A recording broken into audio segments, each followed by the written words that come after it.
പാറ്റകൾ നടത്തിയ സമരം അട്ടപ്പട്ടലം തേഞ്ഞു. തേയാനുള്ള ഏറ്റവും പ്രധാനപ്പെട്ട കാര്യം എന്താണെന്നറിയോ? ദില്ലി പോലീസിൻ്റെ ക്യാമറകളാണ്. ദില്ലി പോലീസ് ആളുകളെ തിരിച്ചറിയാൻ ഉപയോഗിക്കുന്ന അത്യാധുനിക ടെക്നോളജിയാണ്. ദില്ലി പോലീസിൻ്റെ പക്കൽ ഏറ്റവും ആധുനികമായ ക്യാമറ സംവിധാനങ്ങളുണ്ട്. അത് തോക്കിൻ്റെ തുമ്പിലുണ്ട്, പോലീസുകാരുടെ കണ്ണടയിലുണ്ട്, ഡ്രോണുകളുണ്ട്. ഇതെല്ലാം ഉപയോഗിച്ച് ദില്ലി പോലീസ് കണ്ടെത്തിയത് 2875 ക്രിമിനൽസിനെയാണെന്നത് നിങ്ങൾ അറിഞ്ഞു.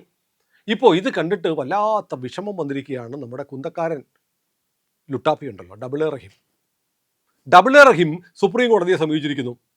അഡ്വക്കേറ്റ് സുഭാഷ് ചന്ദ്രൻ വഴി സുപ്രീം കോടതിയിൽ ഹർജി കൊടുത്തിരിക്കുകയാണ്.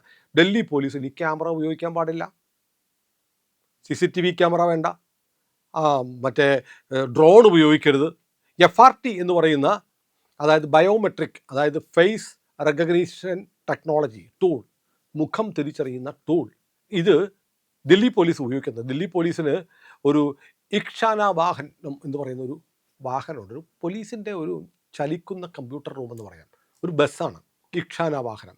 അതിന് 360 ഡിഗ്രിയിൽ കറങ്ങുന്ന ക്യാമറ സംവിധാനമുണ്ട്. ആ ക്യാമറ സംവിധാനങ്ങൾ AI ഉപയോഗിച്ചാണ് പ്രവർത്തിക്കുന്നത്. അപ്പോൾ ഒരാളുടെ ചിത്രം നേരെ മുന്നിൽ ഒരാൾ വന്നുപെട്ടാൽ അയാളുടെ മുഖത്തിൻ്റെ ജാതകം വരെ ഈ ക്യാമറകൾ ഒപ്പിയെടുക്കും. എന്ന് പറഞ്ഞാൽ മുഖത്തിൻ്റെ മുക്കും മൂലയും കുണ്ടും കുഴിയും, നിങ്ങൾക്കൊരു മുഖക്കുരു വന്ന് പണ്ട് ഉണങ്ങിയതിൻ്റെ കുഴിയുണ്ടെങ്കിൽ, ചിക്കൻ ബോക്സ് വന്നതിൻ്റെ കുഴിയുണ്ടെങ്കിൽ അതിൻ്റെ ആഴം, അതിൻ്റെ അളവ്, അങ്ങനെ സകല കാര്യങ്ങളും ഒപ്പിയെടുക്കും ഇക്ഷാനയിലെ ക്യാമറകൾ. ഈ ക്യാമറകൾ അതുകൊണ്ട് മാത്രമല്ല, ആ ക്യാമറകൾ ഒപ്പിയെടുത്താൽ വിതിൻ സെക്കൻഡ്സ്, നിമിഷങ്ങൾക്കുള്ളിൽ അതിൻ്റെ ഡാറ്റാബേസിൽ രാജ്യത്ത് ലക്ഷക്കണക്കിന് ആളുകളുടെ മുഖം രാജ്യത്ത് ഡാറ്റാബേസിലുണ്ട്. നിങ്ങൾ ഡ്രൈവിംഗ് ലൈസൻസിന്, നിങ്ങൾ വോട്ടർ ID കാർഡിന്, നിങ്ങൾ ആധാറിന്, നിങ്ങൾ ബാങ്കിൽ അക്കൗണ്ട് തുറക്കാൻ, നിങ്ങൾ മൊബൈൽ കണക്ഷൻ എടുക്കാൻ ഒക്കെ കൊടുത്തിട്ടുള്ള ഫോട്ടോകളൊക്കെ കേന്ദ്ര സർക്കാരിൻ്റെ സെർവറിലുണ്ട്. ഇതുമായിട്ട് മാച്ച് ചെയ്ത് മുഖത്തിൻ്റെ, ഞാൻ നേരത്തെ പറഞ്ഞ ആഴവും പരപ്പും വീതിയും എല്ലാം ഒപ്പിയെടുത്ത് ആളെ ഐഡൻറ്റിഫൈ ചെയ്യും. അത് വളരെ കൃത്യമായി ഏതാണ്ട് 90% വരെ ആക്യുറേറ്റ് ആണെന്നാണ് പറയുന്നത്. അങ്ങനെയാണ് ഈ ക്രിമിനൽസിനെ മുഴുവൻ കണ്ടെത്തിയത്. അപ്പോൾ അത് ഇനി ഉപയോഗിക്കാൻ പാടുണ്ടോ?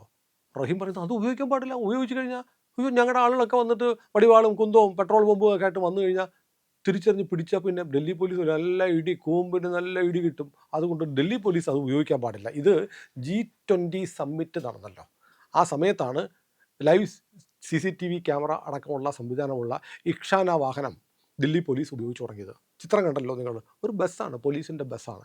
അതുകൂടാതെ അവർ 5 ലെൻസ് സ്മാർട്ട് ഗ്ലാസസ് ഉപയോഗിക്കുന്നുണ്ട്. AI സ്മാർട്ട് ഗ്ലാസസ് ആണ്. അതിലൂടെ ഒരാളെ നേരിട്ട് പോലീസുകാരൻ നോക്കുമ്പോൾ കംപ്ലീറ്റ് അയാളുടെ മുഖം കംപ്ലീറ്റ് സ്കാൻ ചെയ്ത് നേരെ വയർലെസ് ആയിട്ട് പോവുകയാണ്. അതായത് നമ്മുടെ മൊബൈൽ ടെക്നോളജി പോലെ തന്നെ ക്യാമറ ഒപ്പിയെടുക്കുന്ന ദൃശ്യങ്ങൾ അപ്പോൾ തന്നെ ഇക്ഷാനയിലേക്കോ അല്ലെങ്കിൽ പോലീസിൻ്റെ കൺട്രോൾ റൂമിലേക്കോ പോകുന്നു, ഈ 5 ലെൻസ് ഗ്ലാസുകൾ ഉപയോഗിച്ചാൽ. അതുകൊണ്ട് കൃത്യമായി ആളെ പിടിക്കാൻ പറ്റുന്നു. ഇതെല്ലാം വളരെ കൃത്യമായി നമ്മൾ നടപ്പാക്കുകയും അതിൻ്റെയൊക്കെ ആക്യുറസി 90% വരെയാണെന്ന് തെളിയിക്കപ്പെടുകയും ചെയ്തിട്ടുണ്ട്.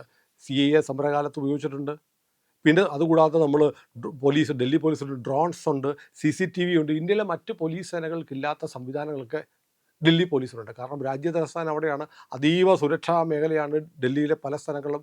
പ്രധാനമന്ത്രി, രാഷ്ട്രപതി അടക്കമുള്ള ആളുകൾ, സുപ്രീം കോടതി ജഡ്ജിമാർ, പിന്നെ പ്രതിപക്ഷ നേതാവ്, വലിയ VVIPകളൊക്കെ താമസിക്കുന്ന പ്രദേശമാണ് ദില്ലി എന്നതുകൊണ്ട്, രാജ്യതലസ്ഥാനമായതുകൊണ്ട് ഏറ്റവും ആധുനികമായ സാങ്കേതിക വിദ്യ എല്ലാം ദില്ലി പോലീസ് ഉപയോഗിക്കുന്നുണ്ട്. അത് പറ്റില്ല, അത് തടയണം. അത് ഉപയോഗിച്ചാൽ ഞങ്ങൾക്ക് സമരം ചെയ്യാൻ പറ്റത്തില്ല. സമരം ചെയ്യുന്നതിന് ആരാ എതിര്? ആരും എതിരല്ല. ആരാപ്പം എതിര്? ആരും എതിരല്ല റഹീമേ.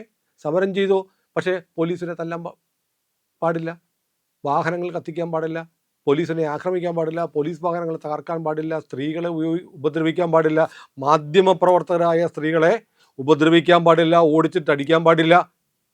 ഇതൊക്കെ കണ്ടാൽ പിടിക്കപ്പെടും.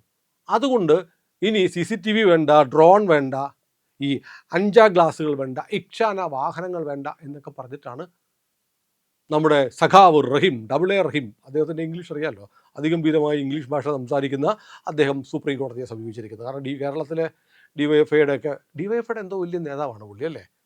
എന്തോ ആട്ടെ, ഇന്ത്യ മുഴുവൻ പടർന്ന് പന്തലിച്ചിരിക്കുന്ന ഇന്ത്യയിലെ ഏറ്റവും വലിയ യുവജന പ്രസ്ഥാനത്തിൻ്റെ നേതാവ് എന്ന നിലയിൽ അദ്ദേഹം കോടതിയെ സമീപിച്ചിട്ട് പറഞ്ഞു, ഇതൊക്കെ പുട്ടുസ്വാമി കേസിലെ സ്വകാര്യതയുടെ ലംഘനമാണ്. അതായത് അക്രമം കാണിക്കുന്നവൻ്റെ ചിത്രം കണ്ട് പോലീസ് ആളെ തിരിച്ചറിഞ്ഞാൽ അയാളുടെ സ്വകാര്യത ലംഘിക്കപ്പെടും. സ്വകാര്യമായിട്ട് രഹസ്യമായിട്ട് ചെയ്യേണ്ട പ്രവൃത്തിയാണ് അക്രമം, അല്ലേ? സമ്മതിക്കുന്നുണ്ട്.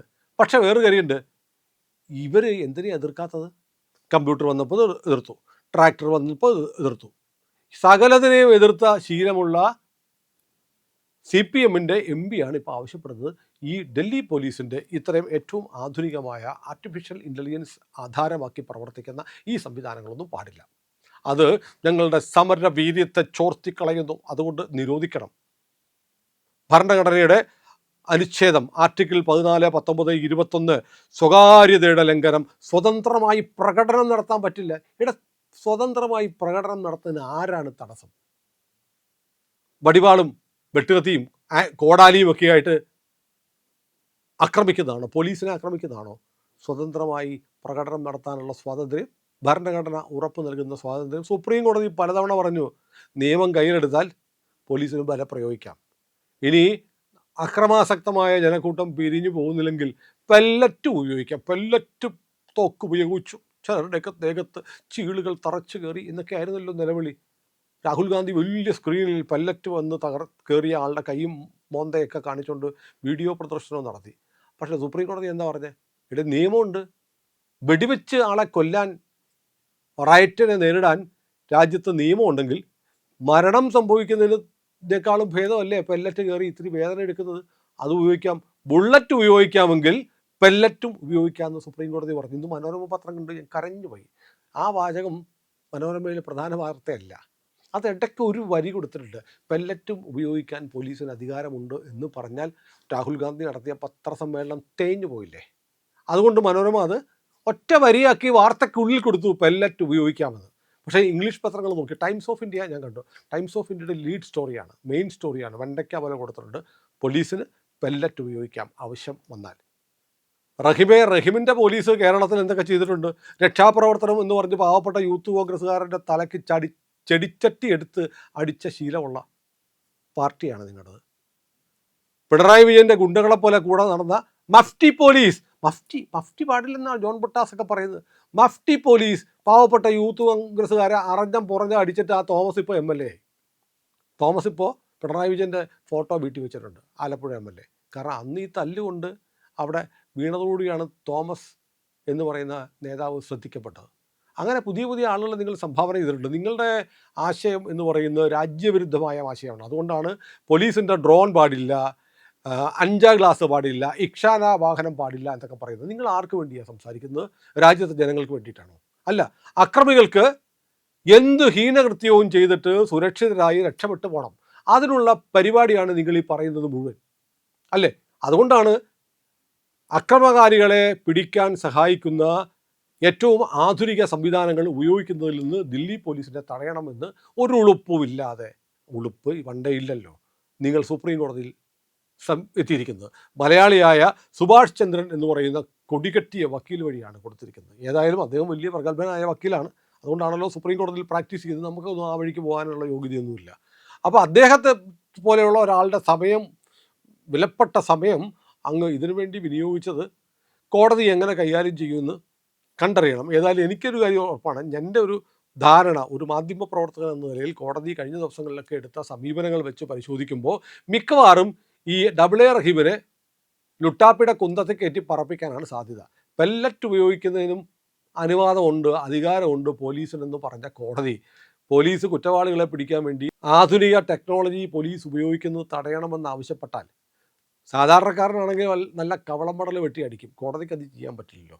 ഏതായാലും കോടതി ഇന്നിപ്പോൾ മറ്റൊരു ഹൈക്കോടതിയുടെ വിധി വന്നിട്ടായിരുന്നു, അലഹബാദ് ഹൈക്കോടതിയാണെന്ന് തോന്നുന്നു. അതായത് നീറ്റ് പരീക്ഷ 2ാമത് കേന്ദ്രം നടത്തിയല്ലോ, ആ പരീക്ഷ റദ്ദാക്കണം എന്ന് പറഞ്ഞ് ഹർജിയായിട്ട് ചെന്ന ആളുകൾക്ക് നല്ല തുക, ആയിരക്കണക്കിന് രൂപ പിഴ അടിച്ച് വിട്ടിട്ടുണ്ട്. മേലെ ഈ പഞ്ചായത്തിൽ കണ്ടുപോകുന്നത് ഓടറ എന്ന് പറഞ്ഞ് വിട്ടിട്ടുണ്ട്. എന്ന് പറയുന്ന പോലെ AA റഹീമിനെ സുപ്രീം കോടതി എങ്ങനെ കൈകാര്യം ചെയ്യുമെന്ന് അടുത്ത ദിവസം നമുക്കറിയാം. അതുവരെ കാത്തിരിക്കുക. AA റഹീമിൻ്റെ ജീവിതം ഇനിയും പോരാടാനുള്ളതാണ്. മറ്റാരും പറയാത്ത വാർത്തകൾ ഞങ്ങൾ പറയുന്നുണ്ട്. ഉറപ്പായും ഞങ്ങളുടെ കൂടെ സഞ്ചരിക്കണം. ചാനൽ സബ്സ്ക്രൈബ് ചെയ്തിട്ടില്ലെങ്കിൽ ചെയ്യണേ.